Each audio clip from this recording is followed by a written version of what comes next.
আসসালামু আলাইকুম, কেমন আছেন সবাই? আশা করি সবাই ভালো আছেন। আমার দূরের এবং কাছের সকল বন্ধুকে জানাই শুভেচ্ছা। আমি প্রত্যেক দিনের মতো আজকেও একটা নতুন রেসিপি নিয়ে আপনাদের সামনে হাজির হয়েছি। আজকে আমি বানিয়েছি চেপা শুটকি আর চাউলের গুঁড়া দিয়ে ঝাল পিঠা বা তারা পিঠা বলতে পারেন। এটা ময়মনসিংহের একটা খুব জনপ্রিয় পিঠা, যেহেতু ঝাল ঝাল খেতে অনেক মজা লাগে। মিষ্টি পিঠা তো অনেক রকম খেয়েছেন, এবার একটা ঝাল পিঠা এই রেসিপিটা বানিয়ে খেয়ে দেখেন, অনেক মজা। আমি কি কি উপকরণ দিয়ে বানালাম, কিভাবে বানালাম, এটা আপনাদের সাথে আমি রান্নার মাধ্যমে শেয়ার করব। আর বেশি কথা বললাম না, চলেন আমরা রান্নায় চলে যাই। জন্য নিয়ে নিয়েছি যে পাঁচ ছয়টা চেপা শুটকি, রসুন, পেঁয়াজ কুচি করে নিয়েছি, কাঁচামরিচ। এখন আমি ফ্রাই প্যানে তেল দিয়ে দেব, দিয়ে এগুলোকে হালকা পরিমাণ ভেজে নেব। ফ্রাই প্যানটা গরম হয়ে গেছে, এবার তেল দেব হালকা।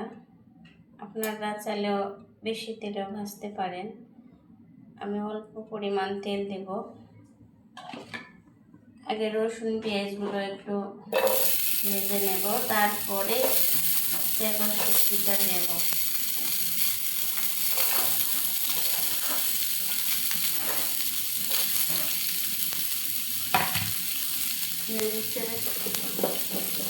ভেজে নেব। পেঁয়াজ মরিচগুলো আমার ভাজা হালকা হালকা ভাজা হয়েছে। এবার আমি শুটকি মাছগুলো দিব, মাঝখানে একটু তেল দিয়ে দিব। আবারও কালার আসার জন্য সামান্য পরিমাণ হলুদ দিব।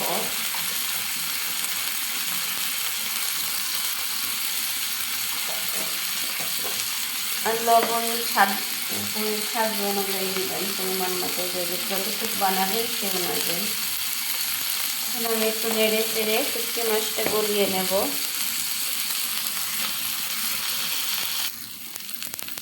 আমার শুটকি মাছগুলো ভাজা হয়ে গেছে, দেখতে পাচ্ছেন, অত বেশি ভাজতাম না।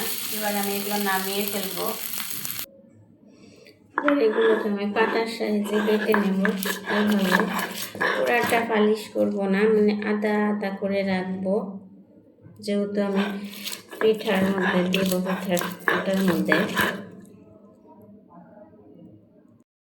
আমার বাটা হয়ে গেছে, যেভাবে রাখবেন, অতটাও পালিশ করবেন না। এবার আমি চাউলের গুঁড়াগুলো নিব। এবারটি চাউলের গুঁড়া নিছি। এখন আমি চুলায় পানি গরম দিব।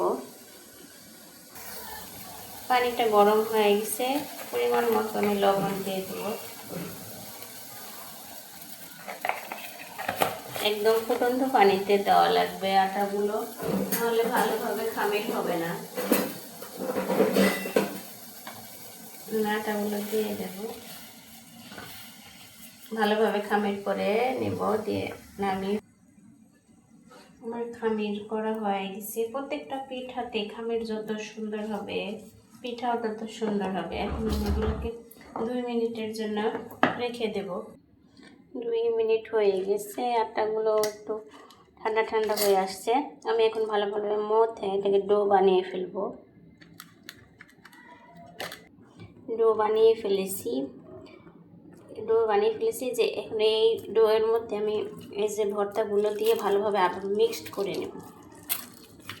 এইভাবে নেড়ে চেড়ে একটু ভালোভাবে গ্রেট করে ফেলবেন, তাহলে অনেক সুন্দর হবে। আমার আটাগুলো ভালোভাবে মথা হয়ে গেছে, দেখছেন এই যে এরকম। এখন আমি ছোট ছোট করে গোল গোল করে নেব, যে এইভাবে।